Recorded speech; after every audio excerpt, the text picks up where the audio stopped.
Kommineni Srinivasarao defamatory derogatory statement పర్సనల్గా ఆయన ఇవ్వలేదు, ఇది కోర్టు చెప్తోంది. అందువల్ల ఆయన జర్నలిస్టిక్ స్వేచ్ఛను కాపాడాలి, టీవీ షోలు పాల్గొనమనే కదా జర్నలిస్టిక్ స్వేచ్ఛ అంటే. అలా కాపాడడం ద్వారా భావప్రకటన స్వేచ్ఛను కాపాడినట్టు అవుతుంది. ఇది సుప్రీంకోర్టు ఆర్డర్లో ఇప్పుడు ఫిఫ్త్ పాయింట్ కూడా చదువు. సో నేను చెప్తాను ఫిఫ్త్ పాయింట్. మళ్ళీ కదా మీరు కావాలంటే హోమ్ మినిస్టర్ బయట చూడండి ఏమంటుంది, డిబేట్ జరపద్దు అని. నాకు గుర్తున్నది, డిబేట్ జరపద్దు అని సుప్రీంకోర్టు ఆదేశించింది అంటారు. ఆశ్చర్యంగా ఉంది. సుప్రీంకోర్టు డిబేట్ జరపాలని విడుదల చేసింది, లేదు ఇంట్లో కూర్చోమని విడుదల చేస్తుంది supreme court. Considering that the petitioner defamatory derogatory remark చేయలేదు కనుక అతను జర్నలిస్టిక్ ఫ్రీడమ్ లో ఆపకూడదు కనుక ఆయన విడుదల చేస్తున్నాడు సుప్రీంకోర్టు. అంటే రాష్ట్ర హోంమంత్రి ఆయన డిబేట్ జరపద్దని సుప్రీంకోర్టు చెప్పారు. మీరు చదవండి, చదవలేకపోతే చదివించుకోండి అంటే ఎట్లా? ఇప్పుడు పొలిటికల్ స్టేట్మెంట్లతో కోర్టు జడ్జిమెంట్లో మనం ఇంటర్ప్రిట్ చేయకూడదు.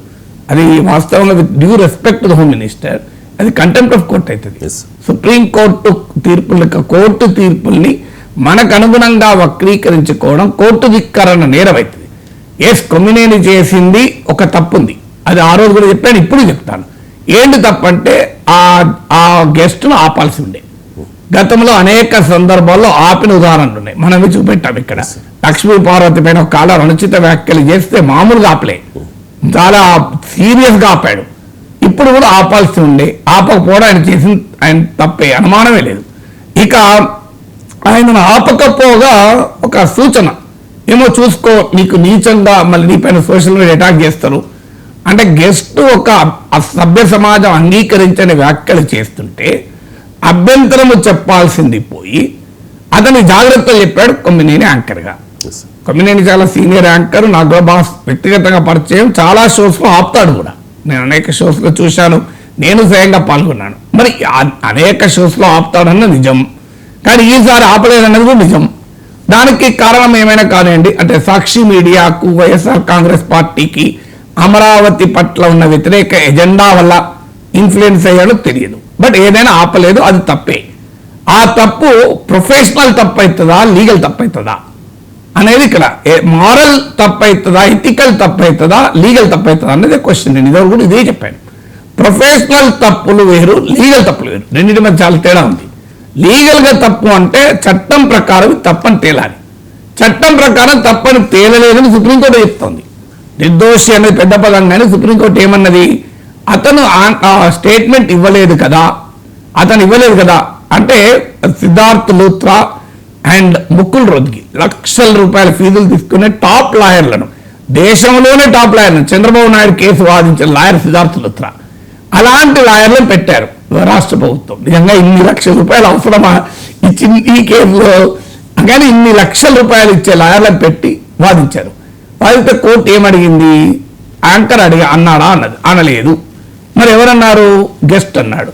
గెస్ట్ అంటుంటే అతను ప్రొవోక్ చేసి నవ్వాడు అని సిద్ధార్థ్ లూత్రా చెప్పాడు. లాయర్ ముక్కుల రోజుకి సిద్ధార్థ్ లూత్రా వినిపిస్తే ఏమన్నా నవ్వితే నవ్వేస్తారు కదా, ఎవరన్నా అవుట్రేజియస్ స్టేట్మెంట్, చాలా వికృతమైన వ్యాఖ్యలు చేస్తే నవ్వేస్తారు కదా అన్నాడు కోర్టు. సో అందువల్ల ఇది రోజు జరుగుతోంది కదా, కోర్టు జడ్జిలు తెలుగు రాజు అడిగారు వాళ్ళు, నావికా కుమార్ సర్దేశాయ్ లాంటి వాళ్ళు చేసే డిబేట్ల లాగానేనా ఇది అని అడిగారు. అవును అన్నాడు. అవునండి, దేవుడు రోజు జరుగుతుంది కదా అన్నాడు. సో అందువల్ల ఇక అంత క్లియర్గా journalistic freedom should be needs to be protected supreme court. అంటే డిబేట్లు జరపదని సుప్రీంకోర్టు ఆదేశించింది అని హోమ్ మినిస్టర్ చేస్తే అసలు what can anybody can interpret it. ఇక బెయిల్ కండిషన్స్లో ఎప్పుడైనా ఒకటి ఉంటుంది, ఆల్వేస్ గుర్తుంచుకోండి. అదే రఘురామకృష్ణరాజు బెయిల్ కండిషన్ చూడండి, మీరు చంద్రబాబు నాయుడు బెయిల్ కండిషన్ చూడండి. ఈ కేసుకు సంబంధించింది మాట్లాడొద్దు అంటే, ఏ నేరం అయితే ఆరోపించబడిందో ఆ నేరానికి సంబంధించిన మాట్లాడకూడదు, దాన్ని రిపీట్ చేయకూడదు. ఈ రెండు కండిషన్స్ ఎప్పుడైనా ఉంటాయి. అంటే ఆరోపించబడిన నేరానికి పోలిన తప్పులు మళ్ళీ చేయకూడదు, ఆ నేరం ఆ కేసు గురించి మాట్లాడకూడదు. ఇది ప్రతి సందర్భంలో ఉంటుంది. మీకు any bail, Chandrababu Naidu bail petition ఉంటుంది, రఘురామకృష్ణరాజు బెయిల్ పిటిషన్ ఉంటుంది, కొన్ని బెయిల్లో ఉంటుంది. సో బెయిల్ ఆర్డర్లో ఎప్పుడైనా ఉంటుంది. ఇది ఇక్కడ కూడా ఏమన్నది, మీరు 5 చూడండి, సుప్రీంకోర్టు ఆర్డర్ 5th కావాలంటే చదవండి. ఎందుకేమన్నారు, మీరు ఇక ముందు డిబేట్ నిర్వహించినప్పుడు ఇలాంటి గెస్ట్ ఇలాంటి అనుచిత వ్యాఖ్యలు మాట్లాడకుండా జాగ్రత్త పడండి, ఆపండి అన్నది.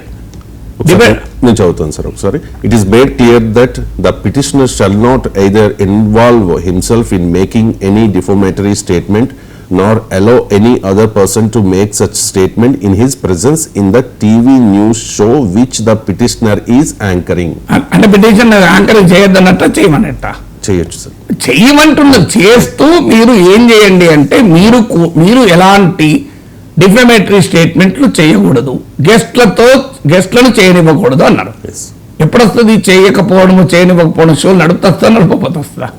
ఇప్పుడు సుప్రీంకోర్టు టీవీ డిబేట్లే చేయొద్దని ఆదేశిస్తే అసలు ఈ 5th పాయింట్కి అర్థమే ఉండదు కదా.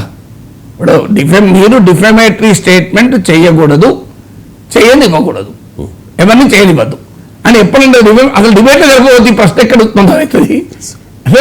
ఇంత క్లియర్గా supreme court journalistic freedom should be protected, అలా ప్రొటెక్ట్ చేయడం ద్వారా ఫ్రీడమ్ ఆఫ్ స్పీచ్ ప్రొటెక్ట్ చేయడం అని చెప్తూ మీరు కానీ మీరు ఇలాంటి వ్యాఖ్యలు చేయకూడదు, మీరు ఎవరిని చేయనివ్వకూడదు డిఫమేటరీ వ్యాఖ్యలు అన్నారు.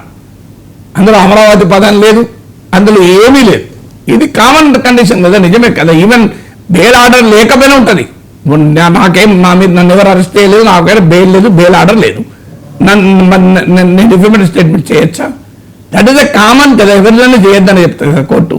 చేసుకోండి అని చెప్తుందా? డిబేట్ నడుపుకోండి, ఇష్టమైన మాట్లాడుకోండి అని చెప్తుందా కోర్టు?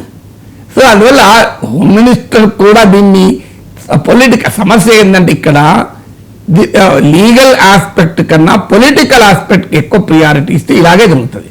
ఇప్పుడు కృష్ణంరాజు చేసిన వ్యాఖ్యలపైన కేసు వేరు, కొమ్మినేని యాంకర్గా ఆయన నివారించకపోవడం వల్ల కేసు వేరు. ఈ రెండు ఒకటి కాదు.